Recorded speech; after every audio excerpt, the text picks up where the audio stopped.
had no clue about. Like, no one really talks about these things. What I wish I knew, aka my top tips for first time Hyroxers. I just recently finished my first ever Hyrox. I have a whole video about it. I got third. I placed third in my age group. It was a really crazy experience, to say the least. But here's everything I wish I knew. I'll start with overall tips and then go into race day specific tips. Your race really depends on your running abilities. Your race time, how you will perform or feel by your running abilities. What do I mean by that?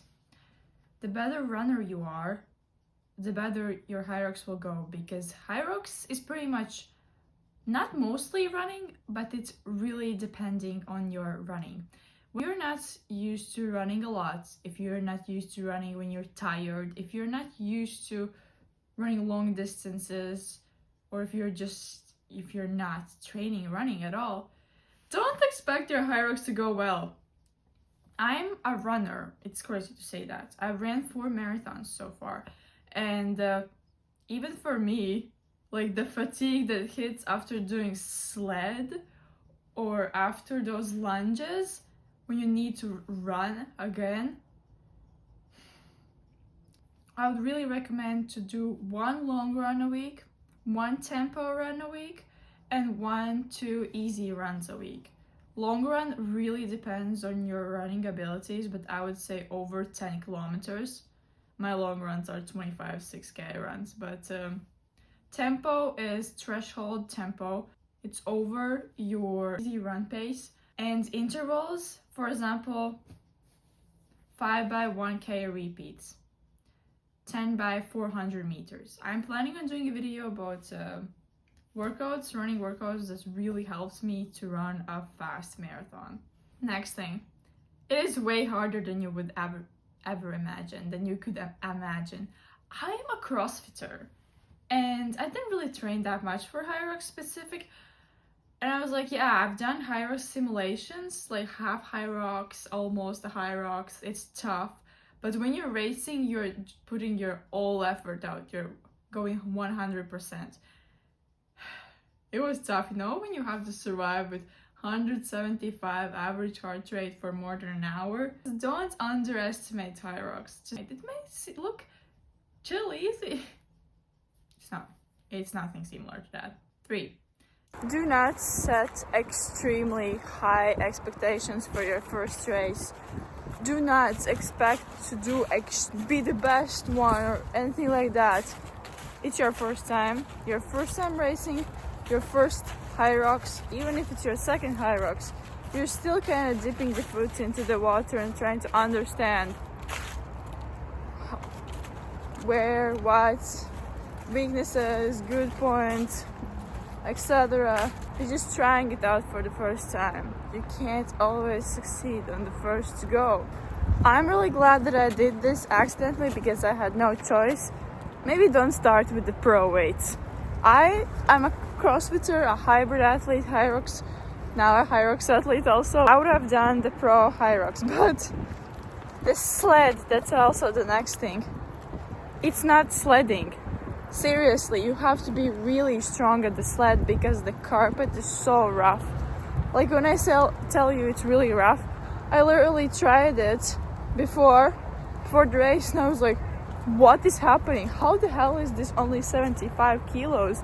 Or only like why is it not moving pretty much at all? Because the carpet.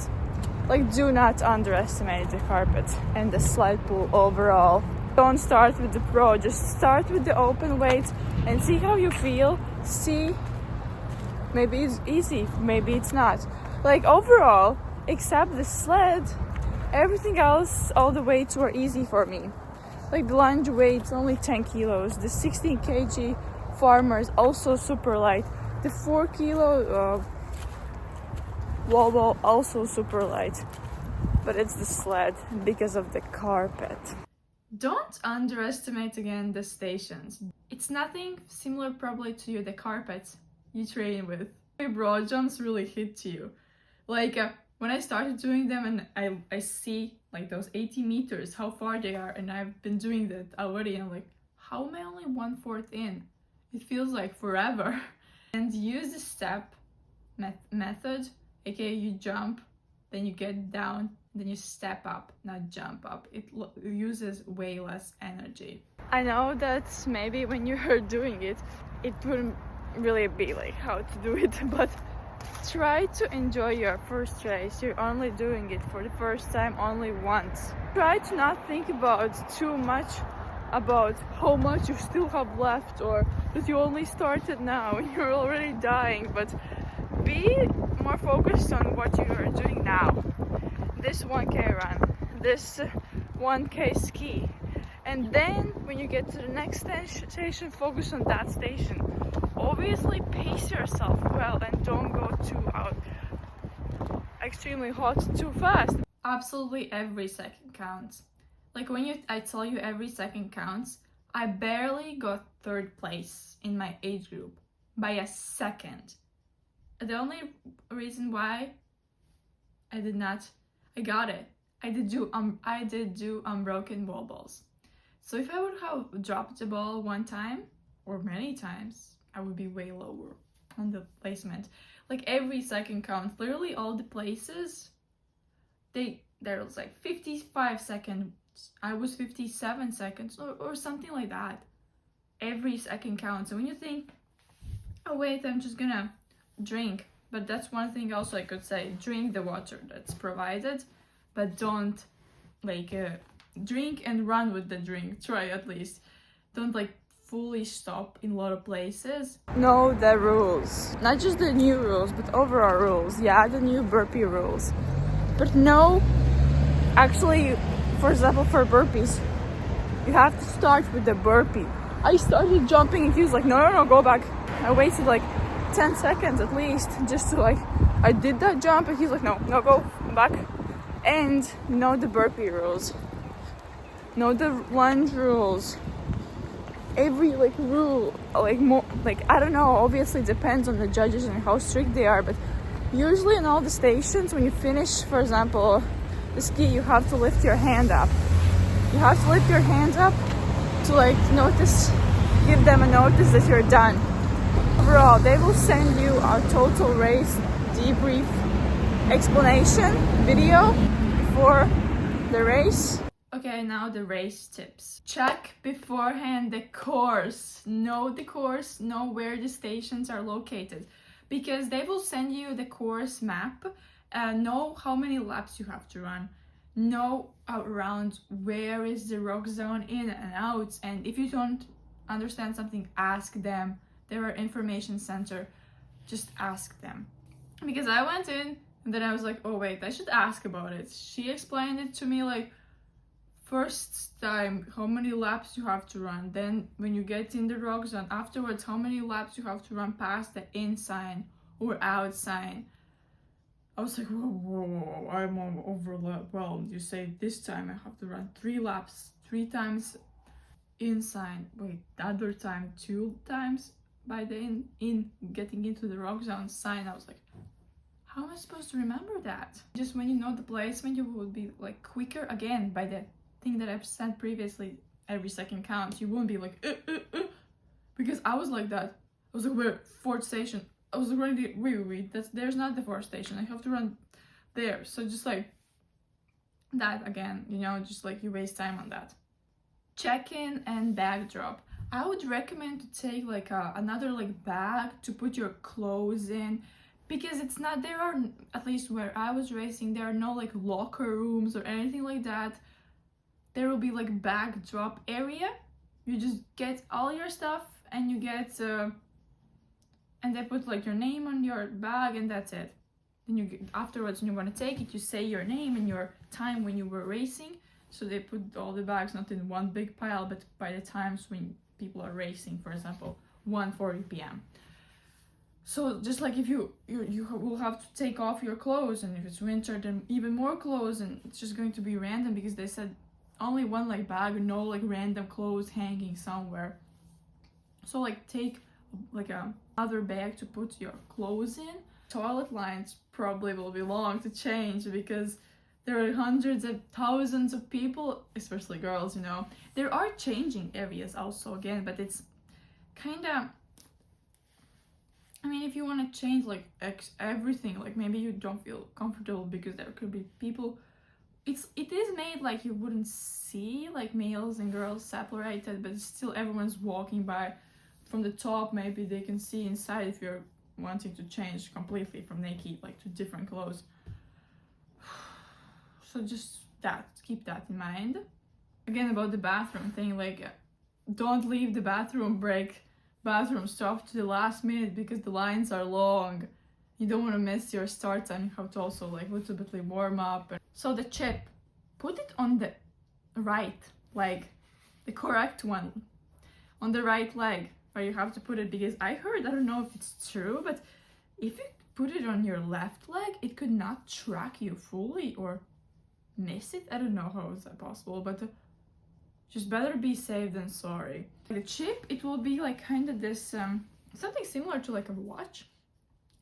It doesn't have a screen really, but it's like a chip, and maybe if you're like more sensitive, it could like rub on your skin. So maybe wear long socks, like longer socks, not the ankle socks. The air can be really dry there. It depends obviously on the season. It can be really hot there because there are hundreds of thousands of people, and it's really loud there.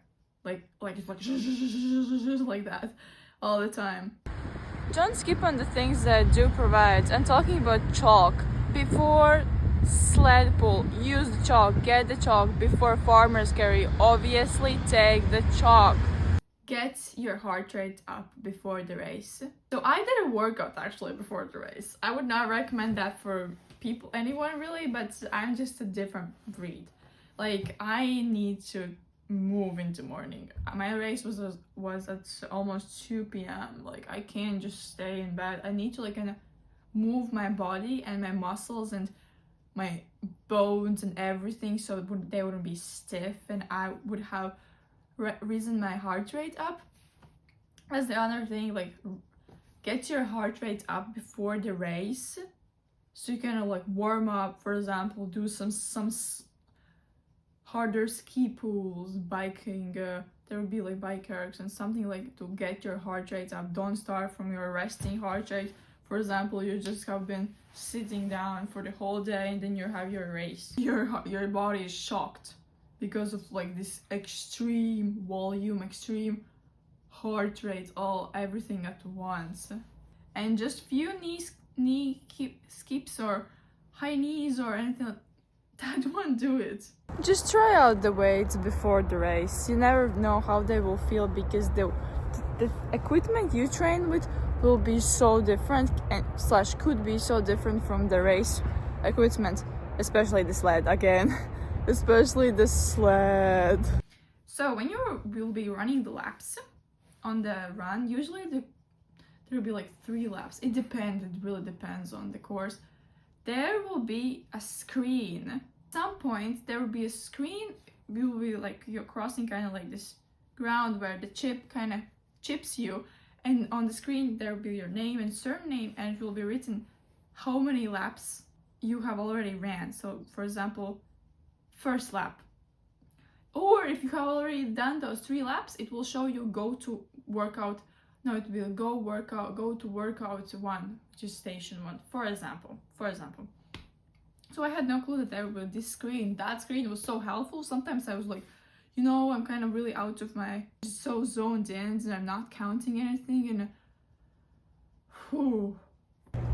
but I would also recommend to try out the lunge, the sandbag, because maybe the holders are little different than you're used to. Maybe you don't even have a sandbag, but you practice it with dumbbells. Just like decide which holder, like the handles, are better for you on your back and how it's maybe better to put it on. And next thing about the rock zones, don't mess with them in the way that, I will just run out of the rock zone where the in sign is.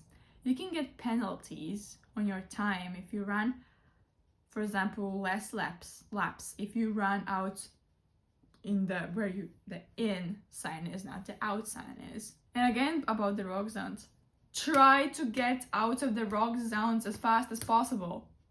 What I mean by that, I literally spent more than 6 minutes together from the race in the rock zones. When I was like doing race simulation, I was like, yeah, I can get sub 110 but there were no rock zones when I'm training.